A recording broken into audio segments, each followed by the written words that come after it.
Xeyir olsun. Baxaq D variantında ən sonuncu mətn hissəsinə.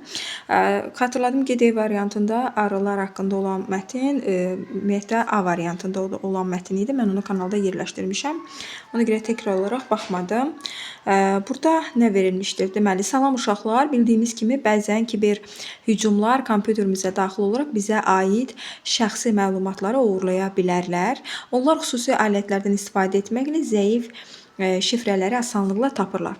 Hesabınızın təhlükəsizliyini qorumaq üçün ən vacib 3 məsləhəti sizə təqdim edirik.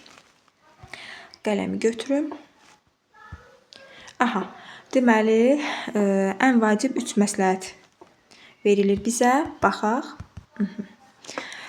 Birinci hansı məsləhətdir? Güclü şifrə yaratmaq. Şifrənizi qısa olmamasına diqqət edin. Şifrə böyük və kiçik hərflərdən, böyük və kiçik hərflərdən, rəqəmlərdən və xüsusi işarələrdən ibarət olmalıdır. Deməli, 123.456 kimi sadə ardıcıllıqları və ya doğum tarixinizi şifrə kimi istifadə etmək təhlükəlidir. Çünki belə şifrələri təxmin etmək çox asandır. Hesabınızın təhlükəsizliyini qorumaq üçün şifrələrinizi hər 3-6 aydan bir dəyişdirmək tövsiyə olunur. İkinci üsul puzzle üsulu. Uzun şifrələri yadda saxlamaq bəzən çətin ola bilər. Buna görə də puzzle üsulundan istifadə edə bilərsiniz. Məsələn, mənim 5 rəngli karandaşım var cümləsindəki sözlərin ilk hərflərini götürərək və bəzi hərfləri simvollarla əvəz edərək M5, üzr istəyirəm, yəni tam görmürəm, bunu oxuya bilməyəcəm, kimi bir şifrə yarada bilərsiniz. Belə şifrələri yadda saxlamaq daha asandır, eyni zamanda sındırılması daha çətindir. Üçüncü hissə şəbəkə təhlükəsizliyi. Kafe və ya park kimi ictimai yerlərdə açıq Wi-Fi şəbəkələrinə qoşularkən diqqətli olun. Belə şəbəkələrdən istifadə edərkən vacib hesablarınıza, məsələn, elektron poçt hesablara daxil olmamaq daha təhlükəsizdir. 20-ci suala baxırıq. Mətnə görə aşağıdakı şifrələrdən hansını daha təhlükəsiz hesab etmək olar?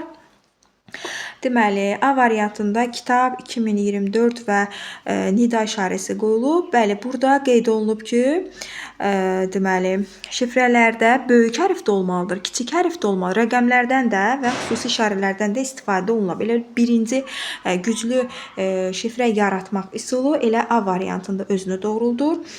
B variantı yanlışdır, C variantı yanlışdır, D variantı da yanlışdır. Doğru variant A variantı və sübut etdik ki, bu hissədə güclü şifrə yaratmaq üsulunda verilmişdir.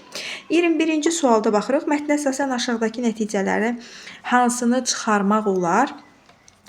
Deməli, A variantında kiber hücumlar yalnız sadə şifrələrdən istifadə edərək şəxslərə zərər vura bilər deyir. Bəli, elə doğru fikir də budur. Yəni, sadə şifrələrdən istifadə etməklə edərək, daha doğrusu, kiber hücumlar onların deməli, təhlükəli hesab olunur ki, yəni şifrələrdən də istifadə edərkən diqqətli olmaq lazımdır.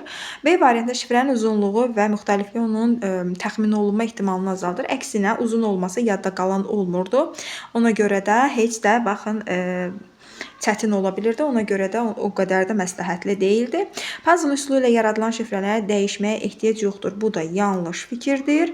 Açıq Wi-Fi şəbəkələrinin yalnız zəif şifrəsi olan hesablar təhlükə altındadır. Bu da yanlışdır. Doğru variant A variantı. Keçdik 22-ci suala. 22-ci sualda mətnin şəbəkə təhlükəsizliyi hissəsi oxuculara əsasən nə barədə xəbər verir, soruşur, xəbərdarlıq edir. A variantına açıq internet şəbəkələrinin riskləri barədə baxaq. Şəbəkə təhlükəsizliyindən bizdə nədən danışırdı? Bəli, kafe və park kimi ictimai yerlərdə açıq Wi-Fi şəbəkələrinə qoşularkən diqqətli olun. Elə doğru variant da A variantıdır. Açıq internet şəbəkələrinin riskləri barədə danışırdı. Şəbəkə təhlükəsizliyi bölməsində, hissəsində.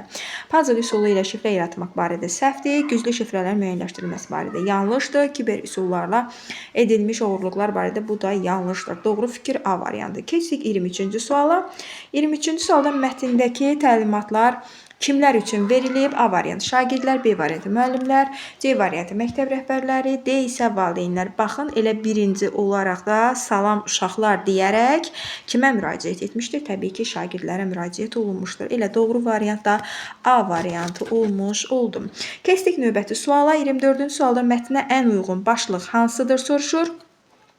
Deməli, kiberhücumların xüsusi alətləri yanlışdır. Yaddaş gücləndirməyin yolları budur. Yanlışdır. Rəqəmsal hesabların təhlükəsizliyi. Bəli, doğru fikir elə budur. Rəqəmsal hesabların təhlükəsizliyi haqqında mətnimizin başlığı olsa daha uyğun olmuş olar. D variantı ictimai yerlərdə Wi-Fi-dən istifadə qaydaları. Bu da yanlışdır. Növbəti 25-ci suala baxırıq.